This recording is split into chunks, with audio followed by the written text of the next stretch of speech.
lot of you listening to me right here, right now, you're not part of the club either. And what I realized with the club is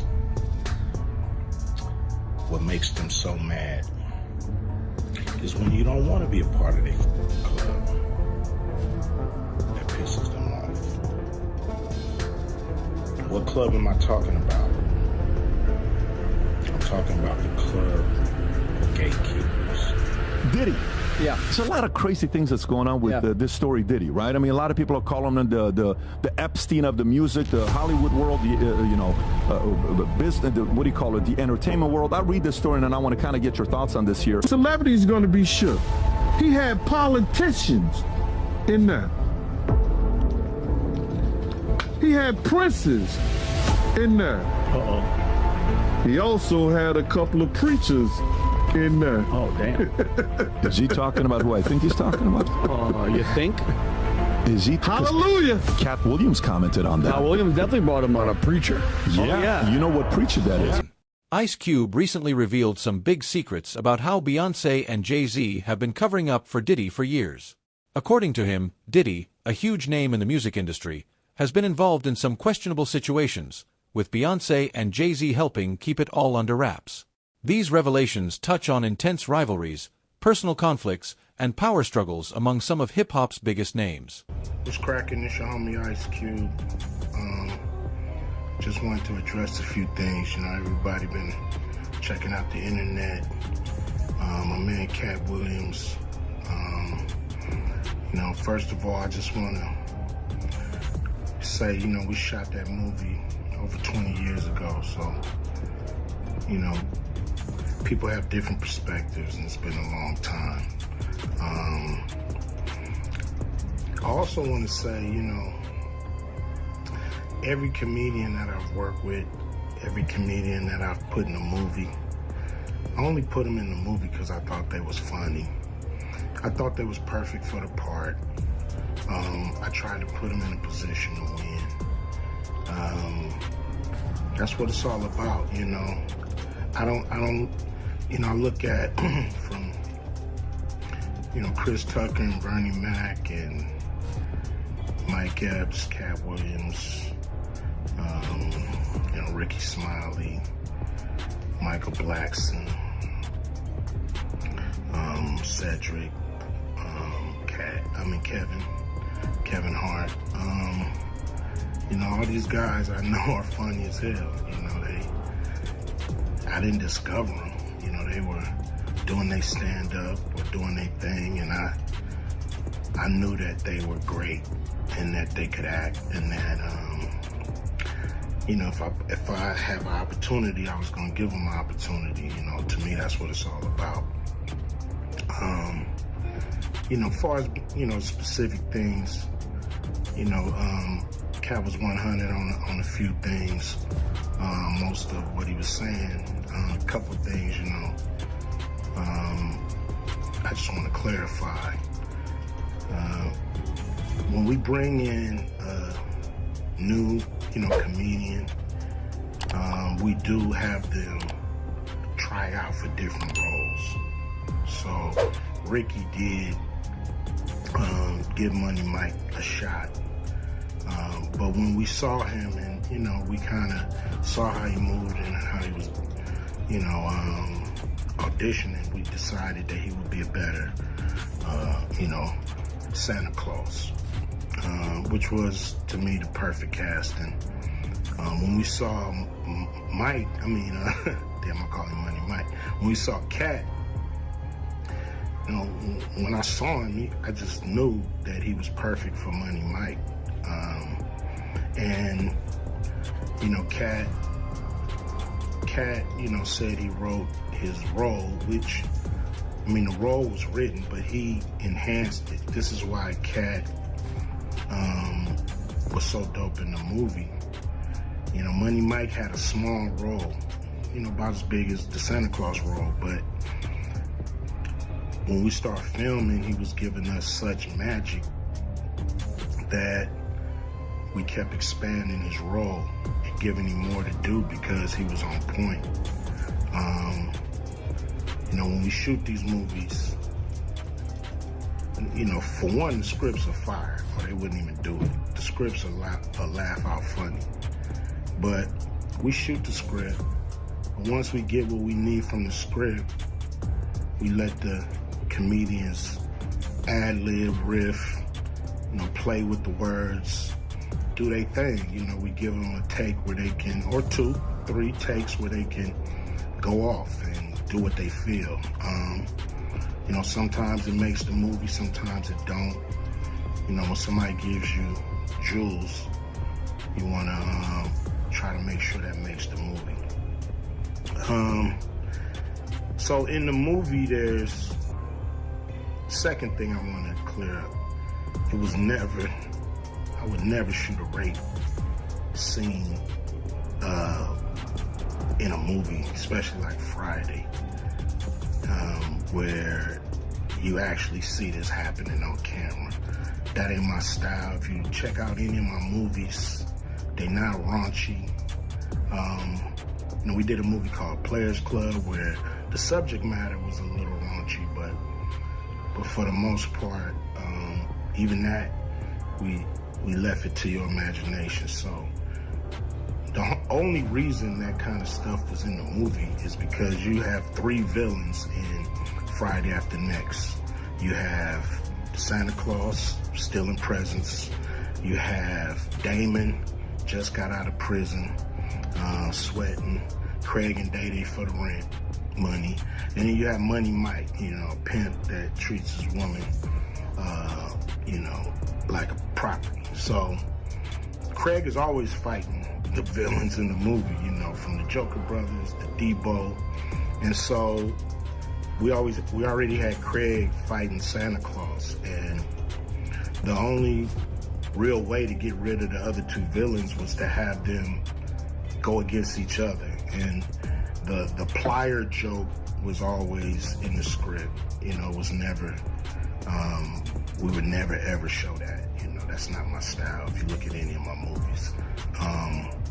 So, you know, that was never a discussion, you know. We,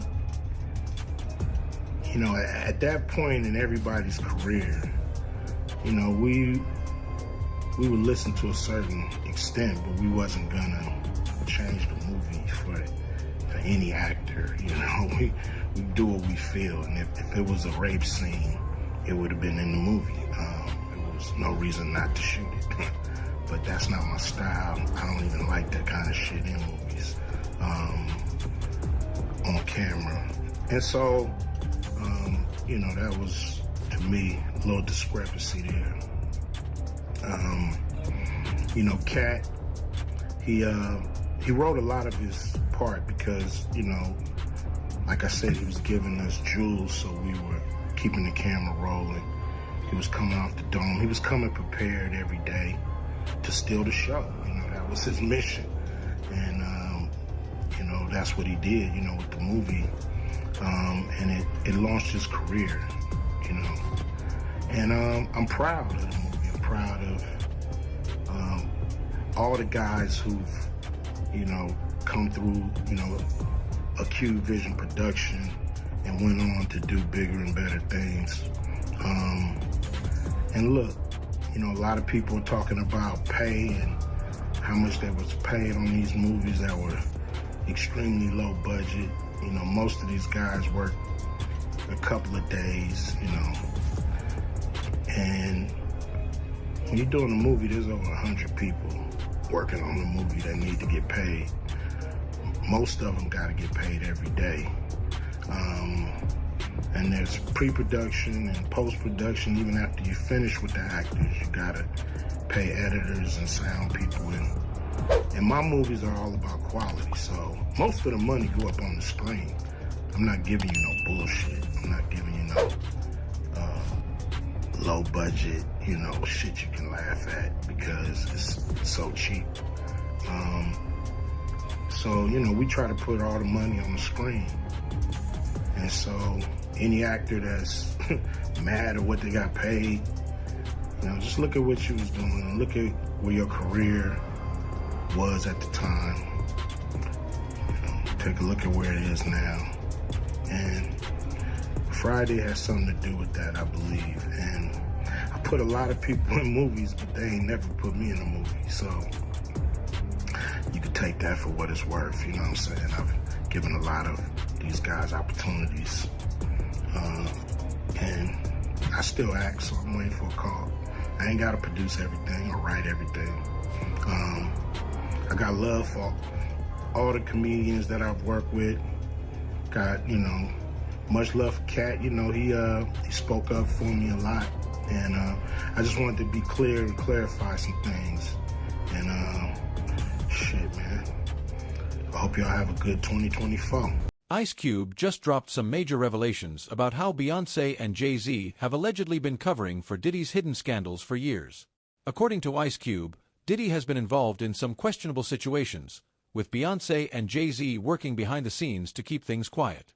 And now, Cat Williams has also chimed in, adding his perspective on the drama, rivalries, and power plays among hip-hop's top stars. We were shooting it. He told everybody, it should have been my role. Everybody on the scene. Why do you think no cast member has ever said anything?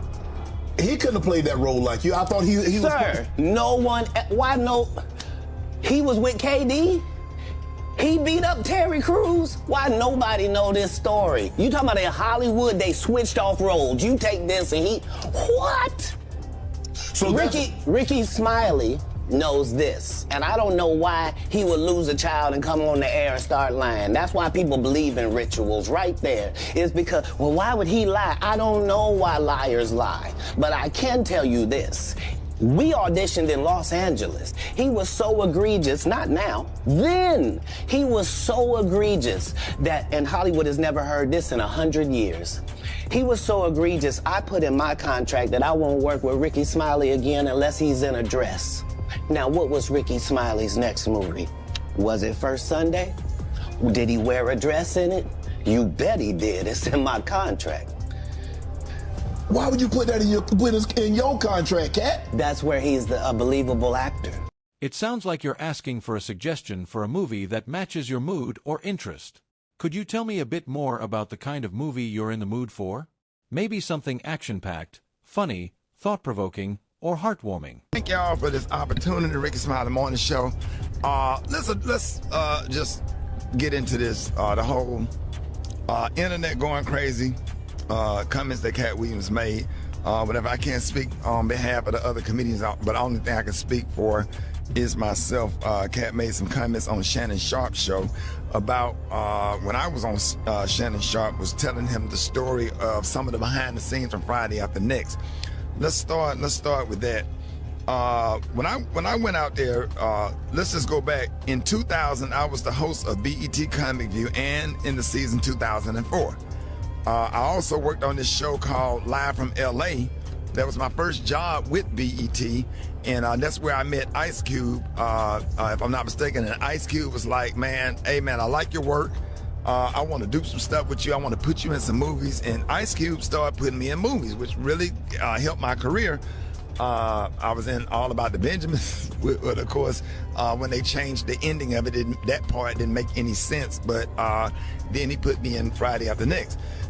And just for clarification, I went out to audition for Friday After Next as Money Mike, not the Santa Claus. And that is the honest God truth. I had no reason to go on there and to go on Shannon Sharp's show and lie about any of that. That's what I auditioned for, was Money Mike. And I guess the producers, Cube and everybody saw something different. And I think that Money Mike character, Special K, was going to come off as kind of like just a guy who was hanging around in the strip mall who was just kind of being annoying. Yeah. And almost like a crackhead type of character that was right. So I guess when Cat Williams did it, they added the whole pimp twist to that character, which was actually a better decision and made it funnier. Because ain't no way in the hell I could have executed that role like that. And I'm glad that they made that decision and they put me in a Santa Claus role, which was actually perfect. So when I got back to LA, they said, hey, your role has changed. You're going to be the Santa Claus. and here's the Santa Claus suit. Put it on, and here's your lines. Sat in the trailer, went over the lines, went over my stuff with Cube, and the rest is history. Had no reason. I just want to clarify that. Had no reason to lie about that. As a matter of fact, my manager at the time, Gary Abdo, who is still one of my best friends, who also helped start my career, and he's the owner of the Atlanta Comedy Theater in Atlanta. We got him on the phone. Just to clarify, Gary Abdo, good morning. Good morning, Ricky. How are you, my friend? Oh, I'm good, man. Just for clarification, you know, you was my manager at the time. We went to LA together for the audition. Cube wanted to see us. What is your version? Yeah, well, you know, we're old, and that was 23 years ago. So, you know, our memories are what our memories are. You went out, you auditioned, they wanted you to play Money Mike. That was the sides that they had sent. The sides are the portion of the script for the part they want you to play. Those were the sides they sent. That was the audition you did. They said, great, we want you to play this role. My recollection is you had to go back and read for the execs from the studio one final time. And the night before that, we got different sides, and they said, no, we want you to play this role. And we didn't understand it. You know, we really were under the impression, well, you had the role as Money Mike, but then all of a sudden they switched it up. Now we understand why. Cat came in, blew them away. He's an incredible performer. That was probably one of the most iconic breakout parts in movie history. I mean, that was literally Cat's first movie. You know, Friday was not Chris Tucker's first movie. Next Friday was not Mike Epps' first movie. For that to have been Cat Williams' first movie, and he exploded. I mean, that literally made him an iconic touring comedian, one of the biggest to do it in this generation. And, you know, the rest, as they say, was history. But, yeah, absolutely, without a doubt, you were auditioning for Money Mike. We were told you had the role, and then that switched up overnight. And I'm glad I ended up being the Santa Claus, because that role was iconic and not as funny as his. I like the pimp. I personally like the pimp better, but the Santa Claus role was just perfect for me. At the time, I was skinny and could run fast. So. And you could squeeze over that gate. So, yeah, that was the... I just wanted to clarify that. And then there was no contract ever in agreement with the first Sunday movie, because that was a whole different production directed by who just directed my Netflix special, David E. Talbert, about me playing Bernice Jenkins. That's something that David called me personally. David and Lynn are fans and have been fans of my work for a long time, and it was like, we want you to play Bernice Jenkins, and you know, and here you go, and that's what happened. And I went out there and shot that in one day, me and Red Grant, and that was a lot of fun. Right. And it had nothing to do with Cat Williams' contract or whatever. So I'm, you know what I'm saying? Like, I respect Cat. Definitely disappointed that you have to get on the air and explain something like this, but you know, that's the truth, and I don't know what else to say. So there it is. There's not much else to say. You know, it's indisputable that Cat played that role, killed it, built an entire career out of that one role that all of us look at and go, wow, that's absolutely amazing. But it's also indisputable you were auditioning for Money Mike. We were told you had the role. You just had to read one more time, and then that switched up. And the crazy thing about it is we had a conversation when it came out. He said a lot of this 12 years ago, and we had a conversation because I was on 14th Street in Atlanta, right by the Four Seasons Hotel, and I was driving down the street with my granddad in the car, and I saw Cat Williams going across the street on 14th Street, and I said, Cat, what's up? whatever. I just wanted to make sure we was good. He said, come over and have a cup of coffee with me, because he was walking over to Starbucks. And I went over and he went in there and got the coffee. We was chopping it up or whatever. Just didn't even really talk about the issue or whatever. I said, hey man, I want you to come out and say hello to my granddad. My granddad is a fan. He came out to the truck. I'll never forget, I was in my Ford F-150 and I came out and spoke to my granddad. He hugged my granddad and wished him well. My granddad was like, keep doing what you're doing, young man. My granddad was living at the time. It was just me and my granddad in the truck. And we dapped it up, and that was it. I mean, that was it. And I thought that we were good. I didn't know that we had any issues. And if there are any issues, or if there's anything that I've done, not only to Cat Williams, to anybody, I apologize. And I'm not perfect. I made mistakes, but I did. You know, that's just the honest to God truth. And I did audition for what I auditioned for, and I'm glad that the producers made that decision. And let me address all of the things with Gary. You can help me out with this, because, you know, comedy greats like Flip Wilson played Geraldine, Richard Pryor played some roles on his show, Jamie Foxx played Wanda, Martin played Shanae, I did, Bernice Jenkins, Tyler Perry did, Madea. Has a lot of comics and a lot of comedy greats that did characters for the sake of funny, for entertainment, for the sake of the laugh. And it has nothing to do with nobody's comfortable in the role. Nobody wants to put on a damn dress or comfortable in it, you know. That has nothing to do with my manhood being lessened for trying to play a role and trying to put food on the table for my family. Because it's a prop. It's nothing more than a prop. It's nothing more than a way to get a laugh. I mean, back in Shakespeare's time, there were no females playing female roles. Every female role was played by a man. You know, it's just part of an art form. It's part of what makes it funny. You bring the funny to it. I wish that I'm sure you remember. People don't know about this. The pilot that you shot for the Kings of Comedy TV show, Bernice Jenkins had a whole sketch with Madea. Yeah, I did a sketch with Madea, me, Earthquake, Tyler Perry, Niecy Nash.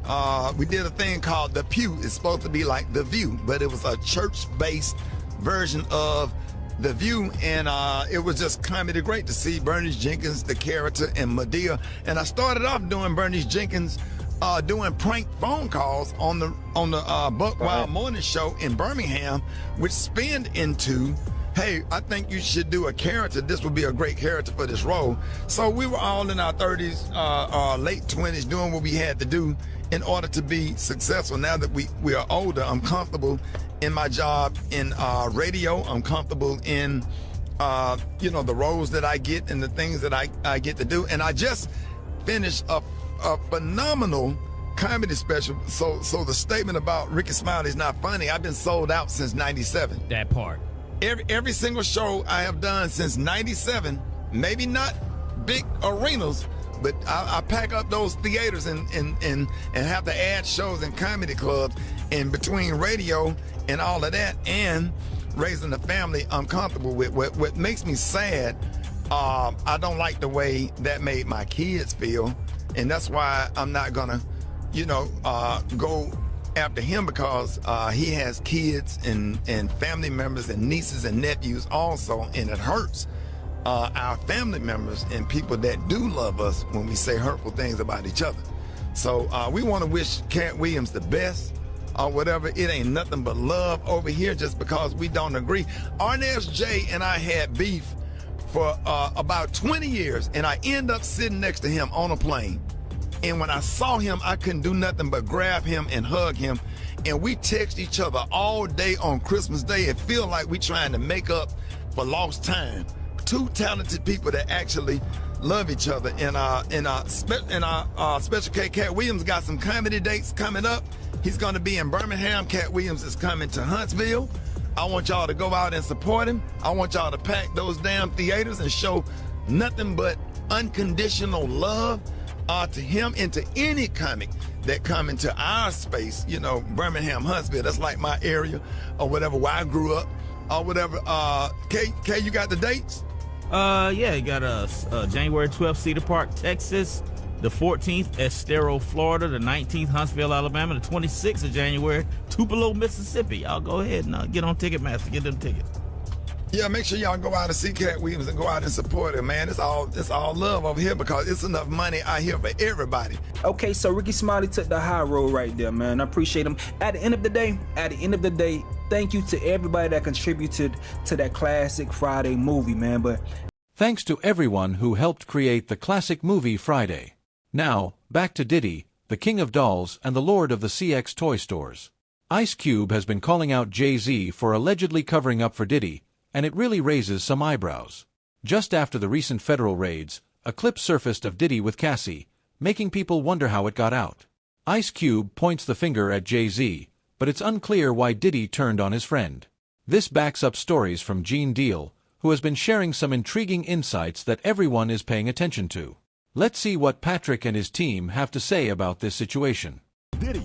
Yeah. There's a lot of crazy things that's going on with this story, Diddy, right? I mean, a lot of people are calling him the Epstein of the music, the Hollywood world, the business, what do you call it, the entertainment world. I'll read this story, and I want to kind of get your thoughts on this here. So here's a story. Sean Diddy Combs' former bodyguard claims music mogul had tapes of politicians and princes out there. And we'll play this clip in a minute. Gene Deal, who was present the night before Notorious B.I.G. Biggie was fatally shot in 1997, made the sensational comments during an interview with Art of Dialogue YouTube channel. And here's what he had to say. Go for it, Rob. Finding out he was recording everything. But not only celebrities, I don't think it's only celebrities going to be shook. He had politicians in there. He had princes in there. He also had a couple of preachers in there. Is he talking about who I think he's talking about? You think? Is he? Hallelujah. Cat Williams commented on that. Cat Williams definitely brought him on a preacher. Yeah. You know what preacher that is? I don't. Okay. You don't know the preacher that was seen with Diddy at one of the parties that Cat Williams says, I don't care whether you're TD Jakes or Diddy. Oh, yeah. So he was the truth coming out in 2024. Listen, again, this is allegedly. That's what he's saying.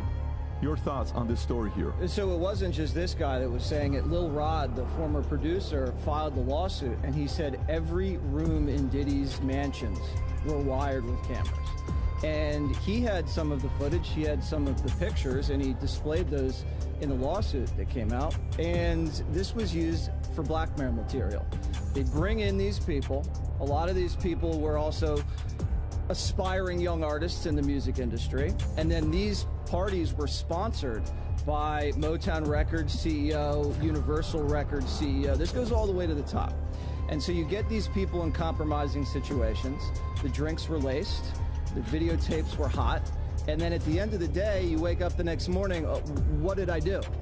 And then they have compromising material on you.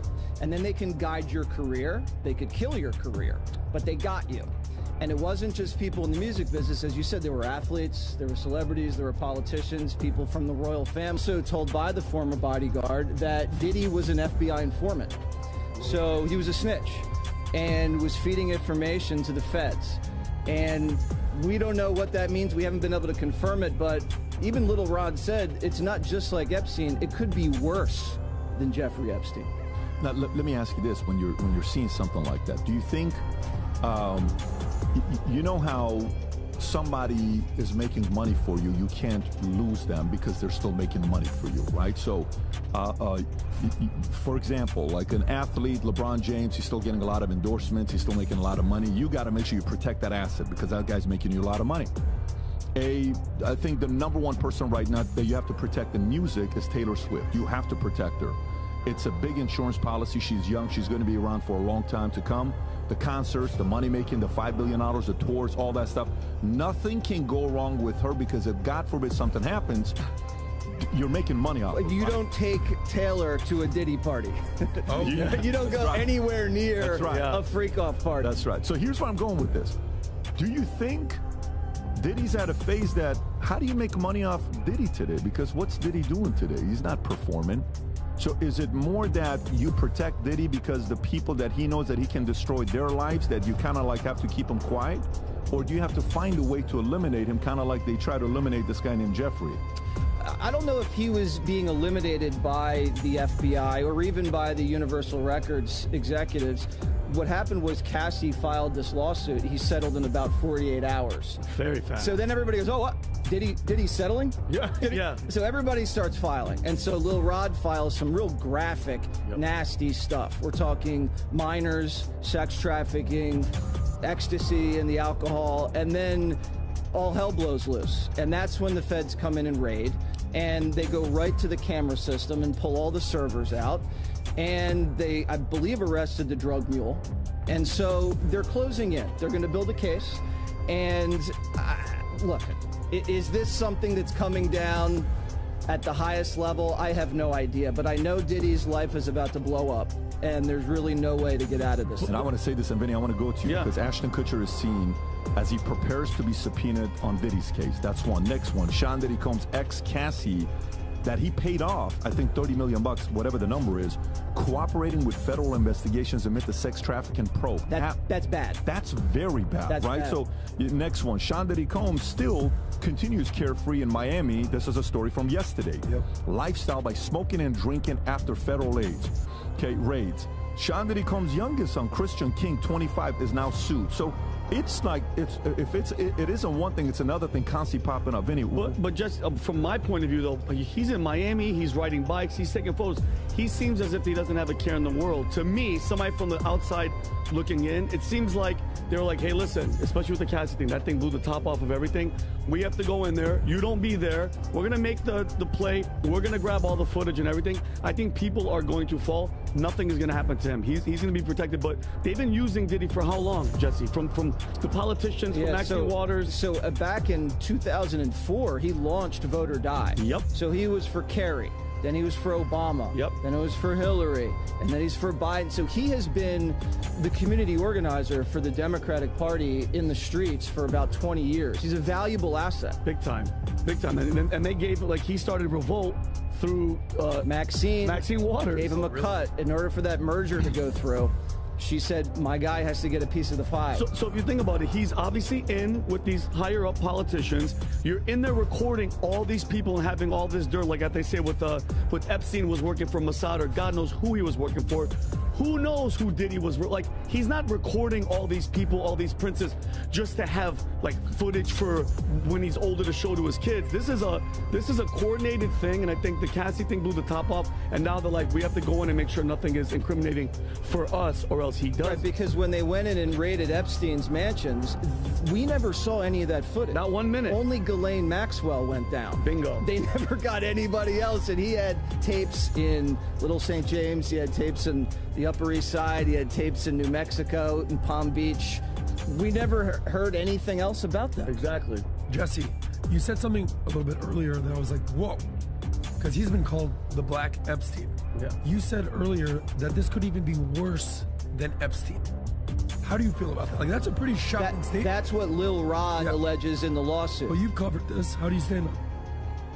I don't know if he's talking about the violence towards women, or the age or the age factor of the minors, or the drug factor. Epstein, there was not a lot of drugs. This case has drugs. This case has lots of narcotics. If you read the filings, we're talking meth, cocaine, PCP, ecstasy. The stuff in the drink to make you pass out so you don't remember whatever. Roofies. Roofie. Rohypnol. Yeah, everybody was getting roofie. And apparently everybody, there was even conversations of, I just saw another video where Diddy is giving a drink to Justin Bieber, and we keep seeing videos with him and Justin Bieber, and like they're making sure that Justin Bieber's drinking it, and there's another cut of him in the party, and Justin Bieber just looks like a little bit off. What age was he at the time? does it really matter at that point? Justin Bieber's now just, I mean, he was young with blonde hair. Like, he was like, what, 17, 18? Did you see this video? Yo, Watch him pat him down. Look, this is checking recently. for potential Look, he's touching wires. He's touching his chest. He's touching his chest. Make sure you don't have a wire on you. Look at that. I got a message. Weird. I'm trying to see. I'm not going to reveal the source, but I got a message from a guy saying that some of this has to do with that drink company, Diageo. Diageo. That is, if you look at, can you type in what Diageo's market cap is? They're full of massive. Type in Diageo market cap. Right. Yeah, right there. If you just type in Diageo market cap, $81 billion. And what this insider said to me, just purely on what could happen, is given. I'm not giving the source. It Speculation. Could be speculation. He said they owe him $2 billion, and he said it could be the fact that they are doing this to not have to pay him $2 billion. Now, can you just type in? Maybe type in. Diageo owes Diddy $2 billion. See if anything like that comes up. Diageo owes Diddy $2 billion. Go to news. Can you go just to news at the top? Let's see what stories pop up. Can you go a little? Okay. Diddy Diageo in decline of Sean Combs' business empire. Sean Diddy Combs dumped by Diageo, maker of Johnny Walker. Diddy sues. Sean Diddy and Combs and Diageo settle withdrawal lawsuit in case of Diageo racism. Okay, so there's something that's going on there that is, kind of ugly. Now, obviously, the people that are saying that, they're supporters of him. So they're kind of like saying there's something going on that you guys are not seeing, right? It's another thing that you got to consider. What do you know about this? Too, and there's a racial charge there as well. And if they've settled, and I also heard Diddy double-cross them. So I don't really know what's going on at that level, but I do know that you said you don't think Diddy's going down. I disagree. And why do you think that? And I think if you have the feds go in there and seize everything in the house, phones, electronics, video cameras, and he has multiple civil suits in play, do you think Universal Records is going to take the fall? I don't think Universal Records is going to. Do you think lesser players are? Because just think about the day that they raided, he wasn't there, and his jet flew with God knows what. He wasn't on it to a place that doesn't have any U.S. extradition. Maybe all the tapes and everything that was just like a delivery method. Because why else is he dancing and having a great time in the streets? He's not delusional. Because it's great PR. Yep.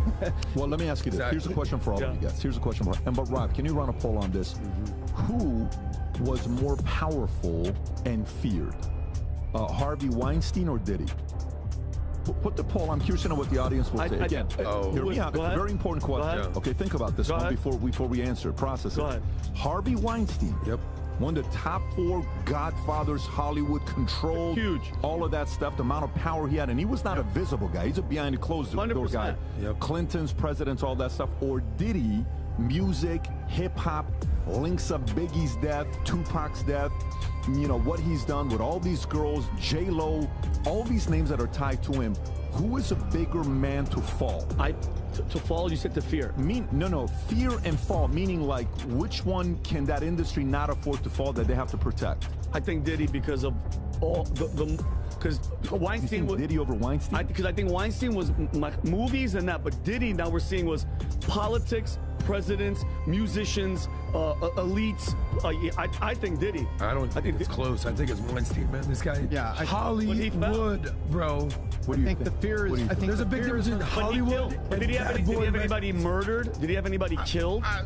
Did he allegedly had not only 2 guys murdered, he's shooting people. You know what the purpose of this question is? Who is more untouchable? Weinstein or Diddy? Well, obviously, I thought Weinstein was untouchable until he wasn't. Yeah, that's the point. Exactly. So the point he's making when he's asking you the question to say, do you really think he's not going to go down and he's protected? And he said, yes, he is protected. Okay. I have Bernard Carrick at the house. We're having lunch yesterday or 2 days ago, right? Bernie. And so I said, so in New York, for the longest time, when you watch these movies, right? Mobster, great movie, the old Mobster movie where it's the story of Lucky and Meyer Lansky and Frank and Ben Siegel and all this stuff. Phenomenal. If you want to know the history of mob, that's the movie to watch. A beautiful movie filled with a lot of facts on what happened. Nobody ever thought that the mob was going to fall. Nobody ever thought. They thought it were the Untouchables. There's a movie, I think, called The Untouchables, right? Or Chicago. The movie Untouchables. Kevin Costner. Right. Yeah. So, and then the day the 240 whatever guys are walking out like this and just going out and saying, wait a minute, how many judges did they have? How many cops did they pay off? How many guys in politics did they have? And nobody thought anything was going to happen to them. Do you think something like that it's about to happen where you see a bunch of these music industry, Hollywood moguls coming out like that? Like, you think it's going to be that ugly? You think it's going to be more like... Because, look, Harvey Weinstein, have you seen his latest pictures, what he looks like? He went from the powerful guy, you know, sitting there like this and having a hard... wheelchair. A demon. What do you think? I think you're never going to see a guy like Universal Records CEO or a Motown Records CEO go down. Those guys are executives. They're well-connected. They're going to make Diddy take the fall. And you think so? Because there can always be another Diddy. Someone else will pop up and do the same thing. This was a widespread operation. It was a racketeering conspiracy where these record companies would then sponsor these parties, hand Diddy loads of cash that he used for the drugs, the trafficking, and this was all videotaped, and then they would profit from these young people that came up in the business that were at these parties. They took them to the studios, they signed them to labels, and then they used them to make money. And this was a grand scheme. If the feds want to go all the way up the food chain on it, they can go as high as they want. But something tells me they're going to suppress it and have one guy take the fall. Do you guys think? Sorry, Tom. Do you guys think that which one's more like more probable? Him going to jail and getting in trouble for it, or something, God forbid, happening where he kills himself because he can't take it like Epstein? Which one, Adam? What do you think? You think Diddy's going to go behind bars? He's too much of a narcissist to kill himself. What I'm saying, I'm being facetious. Yeah. Jeffrey Epstein did not kill himself. Let's not even play that. Let's just use the word allegedly around our friend Jesse.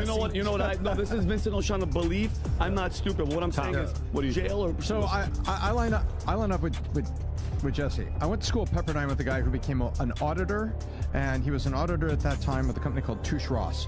And the record industry is the largest long-term racketeering organization in human history. You go back to, he never lost an audit case. He would find out that they were pressing records in the Philippines when they were only supposed to be pressing records in Mexico and the US. He represented a hair band called Poison. They found an extra 500,000 albums over 5 years that were pressed other ways and sold. How did you audit it? The record industry, from the cocaine controversies where they were paying off disc jockeys to get airplay, the record industry has been the largest racketeering organization, and it does not surprise me. And I agree with you, Jesse. None of those executives are going to go down. None of them. If you talk about Weinstein and Diddy, is Diddy more feared because of the groups and the things that were going around? I think he was feared, but I really thought nobody was as untouchable as Harvey Weinstein. I did not think that guy was going to get touched. I thought he was going to get retired. I didn't think he was going to, that these suits were going to do it. Especially when they split it. When they split it into LA and New York and they tried him twice and they put him away forever, I was really shocked that everybody turned and he fell. What does the poll look like, Rob? What is it? Right now, 65% say Harvey Weinstein, 35% for Diddy. What's the size of the vote? 2,091 votes. 2,091, they're saying 65% Weinstein was more untouchable? Correct.